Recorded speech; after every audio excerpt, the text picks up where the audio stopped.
Hi, എല്ലാവർക്കും സലു കിച്ചണിലേക്ക് സ്വാഗതം. ഞാൻ സമീറ. ഇന്ന് ഞാൻ തയ്യാറാക്കാൻ പോകുന്നത് വളരെ പെട്ടെന്ന് തന്നെ നമുക്ക് തയ്യാറാക്കിയെടുക്കാൻ പറ്റുന്ന ഒരു താലി മീലാണ്. അപ്പോൾ അതെങ്ങനെയാണ് തയ്യാറാക്കുന്നതെന്ന് നമുക്ക് നോക്കാം. ആദ്യം തന്നെ ഞാൻ ചപ്പാത്തിക്ക് കുഴച്ച് വെക്കാൻ പോവാണ്. അതിന് വേണ്ടിയിട്ട് ഒരു ഗ്ലാസ്സിൽ കുറച്ച് വെള്ളം എടുത്ത് പാകത്തിനുള്ള ഉപ്പിട്ടൊന്ന് മിക്സ് ചെയ്ത് വെക്കും. പിന്നെ ഞാനൊരു പാത്രത്തിലേക്ക് ഒരു ഗ്ലാസ് ഗോതമ്പ് മാവിട്ടിട്ട് ഈ ഉപ്പിട്ട വെള്ളം കുറേശ്ശെ ഒഴിച്ച് നന്നായിട്ടൊന്ന് കുഴച്ചെടുക്കും. നമ്മൾ കുഴയ്ക്കുന്നതിലാണ് ഈ ചപ്പാത്തിയുടെ സോഫ്റ്റ്നെസ് ഇരിക്കുന്നത് കേട്ടോ. ലാസ്റ്റ് ഒരു ടീസ്പൂൺ ഓയിൽ ഇതിലേക്ക് ഒഴിച്ചിട്ട് നന്നായിട്ടൊന്ന് കുഴച്ച് ഇതുപോലെ ഒന്ന് ഉരുട്ടി ഒരു പാത്രത്തിലാക്കി മാറ്റി വെക്കും. ഇനി ഞാൻ ചോറ് വയ്ക്കാനുള്ള വെള്ളം തിളപ്പിക്കാൻ പോവാണ്. ഞാൻ വെള്ളത്തിലേക്ക് പാകത്തിനുള്ള ഉപ്പിട്ട് ഗ്യാസ് ഓൺ ചെയ്ത് വെച്ചിട്ടുണ്ട്. പിന്നെ ഞാൻ പരിപ്പ് കറി വെക്കുന്നുണ്ട്. ഇപ്പോൾ തോല് കളഞ്ഞ പരിപ്പാണ് ഞാനിവിടെ എടുത്തിരിക്കുന്നത്. 3/4 കപ്പ് പരിപ്പ് എടുത്തിട്ടുണ്ട്. അത് ഞാൻ നന്നായിട്ടൊന്ന് കഴുകിയെടുക്കുകയാണ്. ഒരു പ്രഷർ കുക്കർ അടുപ്പത്ത് വെച്ച ശേഷം ഈ കഴുകിയ പരിപ്പ് ഞാൻ ഇതിലേക്ക് ഇട്ട് കൊടുത്തു. ഇതിലേക്ക് ചേർക്കാൻ വേണ്ടിയിട്ട് ഞാൻ 2 അല്ലി വെളുത്തുള്ളി ഒന്ന് ചതച്ചിട്ട് അത് ഇതിലേക്ക് ഇട്ട് കൊടുക്കും. എന്നിട്ട് ഇതിലേക്ക് പാകത്തിനുള്ള ഉപ്പും 1/4 ടീസ്പൂൺ മഞ്ഞൾപ്പൊടിയും 2 പച്ചമുളക് ഇതുപോലെ നെടുകെ കീറിയതും ഏകദേശം 1.5 കപ്പോളം വെള്ളം ഒഴിച്ച് നന്നായിട്ടൊന്ന് ഇളക്കിയിട്ട് കുക്കർ മൂടി വെച്ചിട്ട് വിസിലിട്ട് ഞാനൊരു 2-3 വിസിൽ വരെയൊക്കെ ഇത് വേവിച്ചെടുക്കും. ഇപ്പോൾ ചോറിനുള്ള അരി ഞാൻ കഴുകിയെടുക്കാൻ പോവാണ്. ഞാനിവിടെ പച്ചരിയാണ് എടുത്തിരിക്കുന്നത്. 2 കപ്പോളം അരി ഞാൻ ഒരു ബൗളിലേക്ക് ഇട്ടിട്ട് നന്നായിട്ട് കഴുകിയെടുക്കും. പച്ചരി ആവുമ്പോൾ പെട്ടെന്ന് തന്നെ വെന്ത് കിട്ടും. അപ്പം വെള്ളം ഇവിടെ നന്നായിട്ട് വെട്ടി തിളച്ചിട്ടുണ്ട്. അപ്പം ഈ കഴുകിയ അരി ഞാൻ ഇതിലേക്ക് ഇട്ട് കൊടുക്കാൻ പോവാണ്.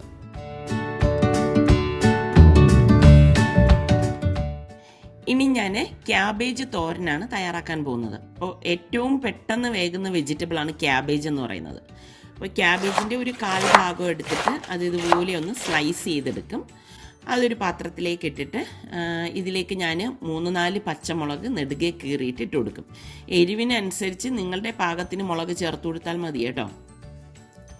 എന്നിട്ട് ഇനി ഇതിലേക്ക് പാകത്തിനുള്ള ഉപ്പ് ഇട്ടിട്ട് കൈകൊണ്ട് നന്നായിട്ടൊന്ന് മിക്സ് ചെയ്ത് കൊടുക്കും.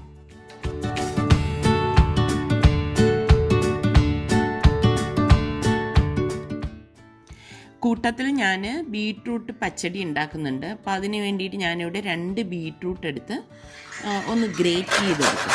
അപ്പോൾ ഇത് പെട്ടെന്ന് വെന്ത് കിട്ടാനാണ് ഇതുപോലെ ഗ്രേറ്റ് ചെയ്തെടുക്കുന്നത്. ബീട്രൂട്ടും പെട്ടെന്ന് തന്നെ വേകുന്ന ഒരു വെജിറ്റബിളാണ്. ചോറിവിടെ പാകത്തിന് വെന്തിട്ടുണ്ട്. ഇനി ഇത് നമുക്ക് ഊറ്റിയെടുക്കാം.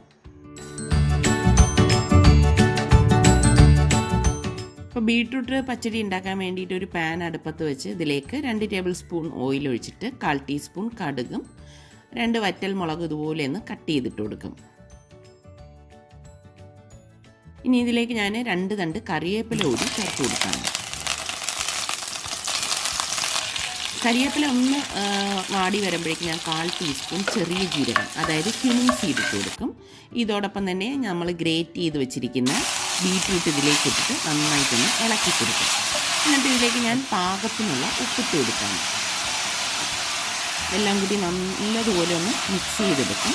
മിക്സ് ചെയ്ത ശേഷം ഇതിലേക്ക് 1/2 ടീസ്പൂൺ മുളക് പൊടിയും 1/2 കപ്പ് വെള്ളവും കൂടി ഇതിലേക്ക് ഒഴിച്ചു കൊടുക്കും. എന്നിട്ട് എല്ലാം കൂട്ടിയിട്ട് വീണ്ടും ഒന്ന് മിക്സ് ചെയ്ത് വെക്കും. ഞാൻ ക്യാബേജ് തയ്യാറാക്കാൻ വേണ്ടിയിട്ട് ഒരു പാൻ അടുപ്പത്ത് വെച്ചിട്ടുണ്ട്. ഈ സമയം കൊണ്ട് ഞാൻ 1/2 കപ്പ് തേങ്ങ, 1/2 ടീസ്പൂൺ മഞ്ഞൾപ്പൊടി, 1/4 ടീസ്പൂൺ ചെറിയ ജീരകം, കുറച്ച് കറിവേപ്പില, 2 അല്ലി വെളുത്തുള്ളി ഒന്ന് ചതച്ചത്, ഇത് ഇത്രയും കൂട്ടി ഒരു ബൗളിലേക്ക് ഇട്ടിട്ട് കൈകൊണ്ട് നന്നായിട്ടൊന്ന് ഞവടി കൊടുക്കും. നല്ലതുപോലെ കൈകൊണ്ടൊന്ന് ഇതുപോലെ മിക്സ് ചെയ്താൽ മതി കേട്ടോ. അപ്പോൾ പാൻ ചൂടാവുമ്പോഴേക്ക് ഇതിലേക്ക് 2 ടേബിൾ സ്പൂൺ ഓയിൽ ഒഴിച്ച് കടുകും കറിവേപ്പിലയും വറ്റൽ മുളകും ഇട്ട് പൊട്ടിച്ച ശേഷം നമ്മൾ അരിഞ്ഞു വെച്ചിരിക്കുന്ന ക്യാബേജ് ഇതിലേക്ക് ഇട്ടിട്ട് ഇളക്കി കൊടുക്കണം. ഇതിപ്പം നമ്മുടെ ബീട്രൂട്ട് വെന്തിട്ടുണ്ട്. ഞാൻ ഇനി ഗ്യാസ് ഓഫ് ചെയ്ത് കൊടുക്കുകയാണ്. ഇപ്പോൾ നമ്മളെ ക്യാബേജ് തയ്യാറായിട്ടുണ്ട്. ക്യാബേജ് പെട്ടെന്ന് തന്നെ റെഡിയാവും കേട്ടോ. അപ്പോൾ ഇതിൽ ക്യാബേജ് സൈഡിലേക്ക് ഒതുക്കി വെച്ചിട്ട് ഞാൻ 1 ടേബിൾ സ്പൂൺ ഓയിൽ ഒഴിച്ചിട്ട് 3 മുട്ട ഇതുപോലെ പൊട്ടിച്ചൊഴിക്കും. ഇതിലേക്ക് പാകത്തിനുള്ള ഉപ്പും ഏകദേശം ഒരു 1/4 ടീസ്പൂൺ മുളക് പൊടിയും കൂടി ഇട്ട് കൊടുക്കും. ഇപ്പോൾ വെജിറ്റേറിയൻകാരാണെങ്കിൽ ഇത് ഒഴിവാക്കാം കേട്ടോ. മുട്ട ചേർക്കുന്നത് ഒഴിവാക്കിയാൽ മതി. എന്നിട്ട് എല്ലാം കൂട്ടിയിട്ട് ഒന്ന് ഇളക്കി കൊടുക്കും. ഞാൻ 1 മിനിറ്റ് കഴിഞ്ഞ ശേഷമേ ഇളക്കി കൊടുക്കത്തുള്ളൂ, അല്ലെങ്കിൽ മുട്ട വല്ലാതെ അങ്ങ് പൊടിഞ്ഞു പോകും. അതിനുശേഷം നമ്മൾ ഈ മിക്സ് ചെയ്ത് വെച്ചിരിക്കുന്ന തേങ്ങയുടെ കൂട്ട് ഇതിലേക്ക് ഇട്ട് കൊടുത്തിട്ട് എല്ലാം കൂട്ടിയിട്ട് നല്ലതുപോലെ 1 മിനിറ്റ് ഒന്ന് ഇളക്കി കൊടുക്കും. നമ്മുടെ ക്യാബേജ് മുട്ടയിട്ട തോരൻ തയ്യാറായിട്ടുണ്ട്. ഒരു ബൗളിലേക്ക് 3 വലിയ സ്പൂണ് തൈര് ഇട്ടിട്ട് നന്നായിട്ടൊന്ന് മിക്സ് ചെയ്ത് കൊടുക്കും. ഈ തണുത്തിരിക്കുന്ന ബീട്രൂട്ടിലേക്ക് നമുക്ക് ഈ തൈര് ചേർത്തിട്ട് ഇളക്കി കൊടുക്കാം. തണുത്ത ബീട്രൂട്ടിലേക്ക് മാത്രമേ തൈര് ചേർക്കാവൂ കേട്ടോ. അപ്പോൾ നമ്മുടെ ബീട്രൂട്ട് പച്ചടി റെഡി ആയിട്ടുണ്ട്. പരിപ്പ് ഇവിടെ പാകത്തിന് വെന്തിട്ടുണ്ട്. അപ്പോൾ ഈ പരിപ്പിലേക്ക് ചേർക്കാൻ വേണ്ടിയിട്ട് ഞാനിവിടെ 1 സവാളയും 1 ടൊമാറ്റോയും ചെറുതായിട്ടൊന്ന് കട്ട് ചെയ്തെടുക്കും. ഒരു പാൻ അടുപ്പത്ത് വെച്ച ശേഷം ഞാൻ കുറച്ച് വെണ്ടയ്ക്ക ഒന്ന് മസാല ഉണ്ടാക്കാൻ വേണ്ടിയിട്ട് ഞാൻ 10-15 വെണ്ടയ്ക്ക ഒന്ന് കഴുകിയെടുക്കുകയാണ്. ഈ സമയം കൊണ്ട് നമ്മുടെ പാൻ ചൂടായിട്ടുണ്ട്. ഇതിലേക്ക് ഞാൻ 2 ടേബിൾ സ്പൂൺ ഓയിൽ ഒഴിച്ചു. കുറച്ച് കടുകും വറ്റൽമുളകും കറിവേപ്പിലയും കൂടി ഇട്ട് കൊടുക്കുകയാണ്. ഇനി ഇതിലേക്ക് ഞാൻ 1/4 ടീസ്പൂൺ ചെറിയ ജീരകവും 1/4 ടീസ്പൂൺ കായപ്പൊടിയും കൂടി ഇട്ട് കൊടുക്കും. ഇതോടൊപ്പം തന്നെ ഫ്ലെയിം ഒന്ന് കുറച്ച ശേഷം ഞാൻ 1/2 ടീസ്പൂൺ മുളക് പൊടിയും കൂടി ഇട്ട് ഈ അരിഞ്ഞു വെച്ചിരിക്കുന്ന സവാളയും തക്കാളിയും കൂടി ഇട്ട് ഒന്ന് വഴറ്റി കൊടുക്കും. ഫ്ലെയിം കുറച്ച് വെച്ചിട്ട് വഴറ്റാവൂ, അല്ലെങ്കിൽ പൊടികൾ കരിഞ്ഞു പോകും. ഇത് നന്നായിട്ട് വഴണ്ടി വരുമ്പോഴേക്ക് ഞാൻ പാകത്തിനുള്ള ഉപ്പിട്ട് കൊടുക്കും. നമ്മൾ പരിപ്പ് വേവിച്ചതിൽ ഉപ്പിട്ടിട്ടുണ്ട്, അപ്പോൾ അത് അഡ്ജസ്റ്റ് ചെയ്ത് വേണം നമ്മളിതിലേക്ക് ഉപ്പിട്ട് കൊടുക്കാൻ. നമുക്ക് വേവിച്ച് വെച്ചിരിക്കുന്ന പരിപ്പ് ഇതിലേക്ക് ഇട്ടിട്ട് നന്നായിട്ടൊന്ന് ഇളക്കി കൊടുത്തിട്ട് ഏകദേശം 1 കപ്പോളം വെള്ളം ഞാൻ ഇതിലേക്ക് ഒഴിച്ചു കൊടുക്കും. നമുക്ക് എത്രയാണോ വെള്ളം ലൂസ് വേണ്ടത് അതിനനുസരിച്ച് വെള്ളം ഒഴിച്ചു കൊടുത്താൽ മതി. അത് തിളയ്ക്കുന്ന നേരം കൊണ്ട് ഞാൻ ഈ വെണ്ടയ്ക്ക മസാല ഉണ്ടാക്കാനുള്ള വെണ്ടയ്ക്ക ഒന്ന് കട്ട് ചെയ്തെടുക്കുകയാണ്. എളുപ്പത്തിന് വേണ്ടിയിട്ടാണ് ഞാൻ ഈ സിസർ കൊണ്ട് ഇങ്ങനെ കട്ട് ചെയ്തെടുക്കുന്നത് കേട്ടോ. അപ്പോൾ പരിപ്പ് ഇവിടെ പാകത്തിന് തിളയൊക്കെ വന്ന് റെഡിയായിട്ടുണ്ട്. അപ്പോൾ ഈ വെണ്ടയ്ക്കയിൽ ചേർക്കാൻ വേണ്ടിയിട്ട് ഞാനിവിടെ സവാളയും തക്കാളിയും കൂടി ഒന്ന് സ്ലൈസ് ചെയ്തെടുക്കുകയാണ്. 2 പച്ചമുളകും കൂടി ഞാൻ കട്ട് ചെയ്തിട്ട് കൊടുക്കും. ഒരു പാൻ ചൂടാകുമ്പോഴേക്ക് 2 ടേബിൾ സ്പൂൺ ഓയിൽ ഒഴിച്ചിട്ട് കടുകും കറിവേപ്പിലയും കൂടി ഇട്ടിട്ട് ഈ വെണ്ടയ്ക്കയും സവാളയും പച്ചമുളകും കൂടി ഇട്ട് നന്നായിട്ടൊന്ന് ഇളക്കി കൊടുക്കും.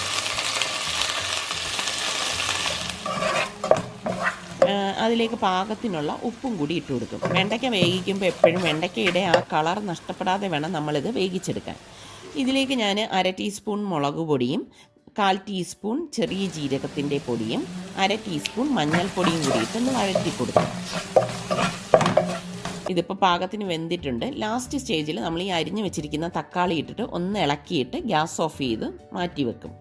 തക്കാളി ഇട്ട ശേഷം ഒരുപാട് ഇത് വേവിക്കാൻ വെക്കത്തില്ല. ഇനി ഞാൻ കുറച്ച് സേമിയ പായസം തയ്യാറാക്കാൻ പോവുകയാണ്. അതിന് വേണ്ടിയിട്ട് ഒരു പാൻ അടുപ്പത്ത് വെച്ചിട്ട് ഏകദേശം ഒരു വലിയ സ്പൂണ് നെയ്യ് ഞാൻ ഇട്ട് കൊടുക്കുന്നു. ഇതിലേക്ക് കുറച്ച് കാഷ്നട്ടും കിസ്മിസും കൂടി ഇട്ടിട്ട് നന്നായിട്ടൊന്ന് മൂപ്പിച്ചെടുക്കും. എന്നിട്ട് ഈ മൂത്ത കാഷ്നട്ടും കിസ്മിസും ഇതിൽ നിന്ന് മാറ്റിയിട്ട് സേമിയ ഞാൻ ഇതിലേക്ക് ഇട്ടിട്ട് ഒന്ന് ഇളക്കി കൊടുക്കുകയാണ്. സേമിയ ഒന്ന് റോസ്റ്റ് ആകുമ്പോഴേക്ക് ഞാൻ 1/2 ലിറ്റർ പാലും 1/2 ലിറ്റർ വെള്ളവും കൂടി ഇതിലേക്ക് ഒഴിച്ചു കൊടുക്കും. എന്നിട്ട് നന്നായിട്ടൊന്ന് മിക്സ് ചെയ്ത് കൊടുക്കും.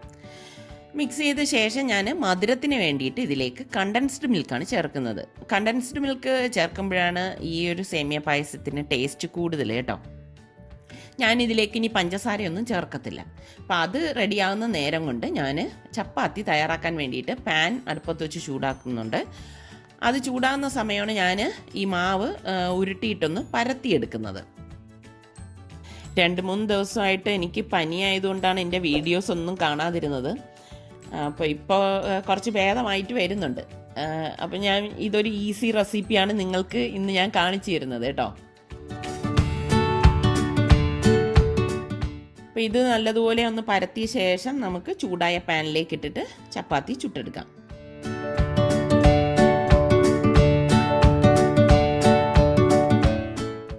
പിന്നെ ഞാൻ എല്ലാം ആയല്ലോ, അപ്പോൾ ഇതിൻ്റെ ഒപ്പം ഇതിൻ്റെ പപ്പടത്തിൻ്റെ കുറവ് വേണ്ടല്ലോ എന്ന് വിചാരിച്ചു. അപ്പോൾ ഞാൻ കുറച്ച് പപ്പടം കൂടെ പൊരിച്ചെടുക്കുകയാണ്. എണ്ണ ചൂടാകുമ്പോഴേക്ക് പപ്പടയിലേക്ക് ഇട്ടിട്ട് ഒന്ന് പൊരിച്ചെടുക്കാം.